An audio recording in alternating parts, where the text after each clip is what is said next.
Fine Music Breakfast with Annabel Drum.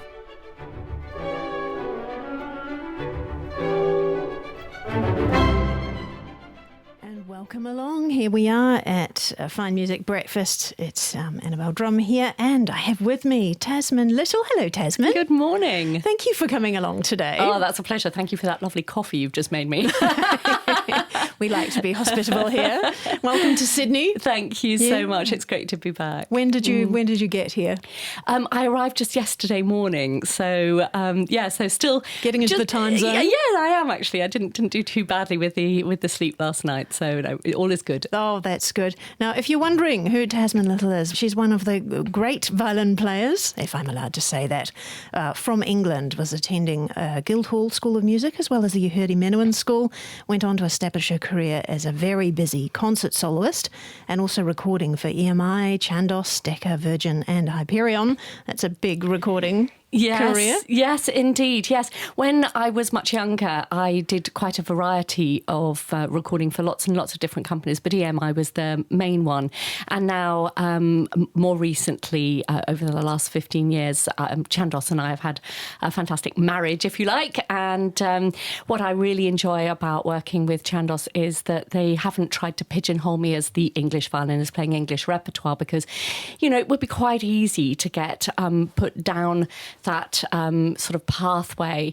But I have always considered myself as quite a broad-ranging musician, and I like to do a lot of different things. And so they've been fantastically supportive of that. So I've recorded Beethoven sonatas and Schubert, the whole chamber works with Piers Lane.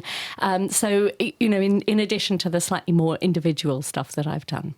And do they give you sort of pet orchestras to work with? Yes, I suppose they do, yes. I do enjoy a very good relationship with the BBC Symphony Orchestra and the BBC Philharmonic, but I've also recorded with the Royal Scottish National Orchestra, and actually more recently I was in Melbourne working with the Symphony Orchestra there, and I recorded with Sir Andrew Davis. So, so it's a lovely variety, and it's a relationship that I think is very, beneficial for both of us, for Chandos and for me, because we explore different repertoire, and it's what makes my life interesting, and it's what keeps me really fresh. Do you find you want to really stretch the interpretations to do something unique? I don't ever really consider it that way, because I think that if you go down that mentality, then you won't really be yourself. I never consider that I need to do something different from anybody else. I'm not somebody else, I'm me. Therefore, what comes out is only going to be me. And I think it would sound very contrived if you try to do that. So, I've been always an instinctive performer, but I think, as you get older, you bring other aspects of your personality and your intelligence to bear. So I think a lot about the structure of a piece, as well as obviously how I'm responding to it. And if I'm not responding to it, then I know that no one else is going to respond to it in my interpretation. So I try to avoid pieces of music that I don't feel an empathy with.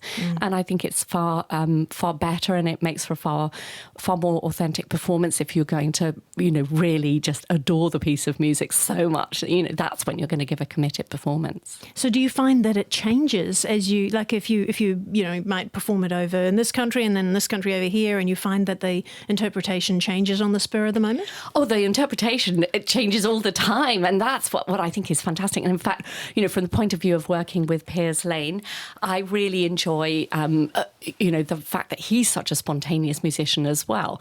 Because, he and I, of course, we prepare and we rehearse.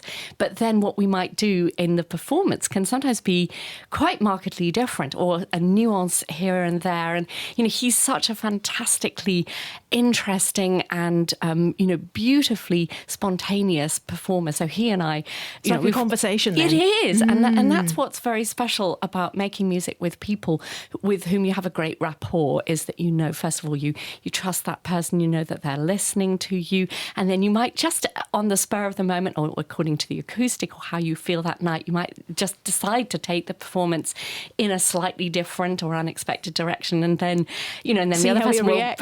Yeah, well, that's right. But he does does that to me. So it's not, it's not, it's not a what, I'm in charge kind of situation. It's a true partnership, and he's a superb player, and he and I've loved working with him and been fortunate enough to work with him for 30 years. So. I was going to say you've known him a long time. I saw you'd been working with him even in the late 80s, and he's an Australian, so he's based in London now. Yes, that's right. Indeed. I first came across Piers when I was doing the music club circuit in the UK, just literally at the very, very start of my career. And I just happened to notice that every following week it was going to be the pianist Piers Lane, and there'd be a little picture of him on the back of the programme. And next week, ladies and gentlemen, chasing you. Well, we did actually joke and thought that we were chasing each other around the company. And then, in fact, on my 21st birthday, I saw that he was opening a new theatre in Hampstead, and I thought I must go and hear him, and I would really like to meet him. Well, of course, I was blown away with his playing. It was just fantastic. And he tells the story far better than I do, but apparently I bounded up to him at the end of the performance, and I went, "Hello, I'm Tasmin Little, and I'd really like to play with you." And of course, he'd been noticing that, or people had said, "Oh, last week we had Tasmin Little." So it was just one of those serendipitous things, and he and I met, and we got on instantly. How lovely. I've got some recording of the two of you playing. Now, this is a piece that will be coming up in the concert next week too. Indeed. And so it's the last movement of César Franck's sonata. Yes, Yeah. yes. Let's have a listen to that.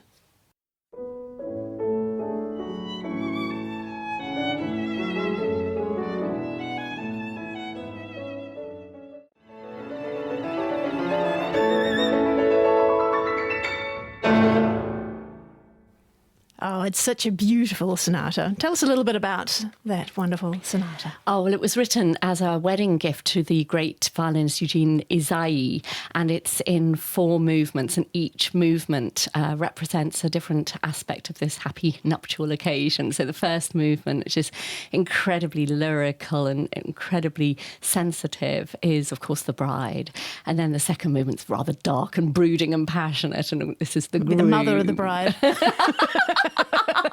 Never thought of that. Yes, possibly.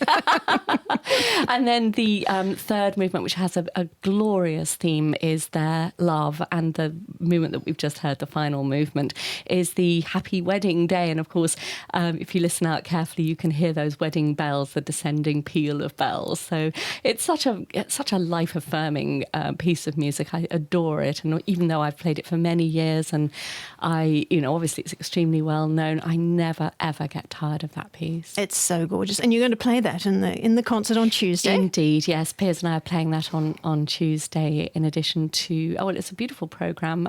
We're doing the Beethoven Spring Sonata. Of course, that's another great favourite of audiences and performers alike. And then we're doing a wonderful piece by Brahms, his third sonata, and then we're doing a piece by Elena Katz-Chernin, yes, which she's especially Australian music. Yes, fantastic. She's recreated her Russian rag, so we've had a lot of fun with that. Elena and I have been sort of WhatsApping, and I've been playing little bits on WhatsApp video for her and saying, "Well, do you like the way I'm doing this?" Because of course, when you've got a composer who's in Australia and you're trotting around the place, it's amazing, the wonders of technology which allow you to be able to keep up this dialogue. So in fact, what we've put together for this piece, I think it's tremendously exciting. I'm so looking forward to playing it. It's such a difference to be able to use that technology, because often when I'm going sort of researching how composers were building a piece of music, especially if it's for a musician, and all I can do is write a letter and sort of describe it, Yes. and then the musician will write back and sort of describe. Yes. I mean, that's the best they could do in their writing skills. Yeah. But now that she can actually hear or watch you, she can watch you doing it and say, "Oh, I'd quite like to change." Yes. No, it's such a really, difference. we've been doing exactly that. Of course, you've got to take the time difference into account, but no, we've really been having a fantastic time, and it's one of those pieces. I mean, it's known as a piano piece, but I think it works beautifully for violin and piano. And I've tried to bring some of the Russian element, some a little bit of a gypsy style to it as well. So it's quite flamboyant as well. Oh, lovely. Now, part of this tour, you're also going to Kangaroo Valley and to Melbourne. Indeed, that's right. And in fact, to a beautiful place in the Adelaide Hills called Eucharia. So we've got really a nice set of dates, and it'll be great to go on tour with Piers and play in all these lovely places with my great friends. So Yes, yeah, very I'm lovely. Very happy to be here. And Tuesday is when the concert is here at the Sydney Opera House in the Utzon Yes. Room. That sounds very good. Whose idea was it to bring this tour to Australia? It was Piers's idea, and of course, I love playing with him anywhere, but it's especially special to play with him in his home country. And when he said, I've been having this idea of putting together a set of concerts, I said, count me in. Yeah. Didn't require any persuasion at all. Well, I hope the weather holds out for you. Thank you very much. Have a It's a little bit wonderful drippy time. at the moment, but I think it's set to improve. So, Well, it's just trying to make you feel at home, really. That's all it is. So Tuesday, the 16th of October, in the Utzon Room at 7:30 p.m. The student tickets are from $49 plus the booking fee. So you can go to the Sydney Opera House and get all the details on buying the tickets for that, sydneyoperahouse.com. Thank you so much for coming in, Tasman Oh, Little. it's a pleasure. Been lovely to talk to you. Thank you. Likewise. All right.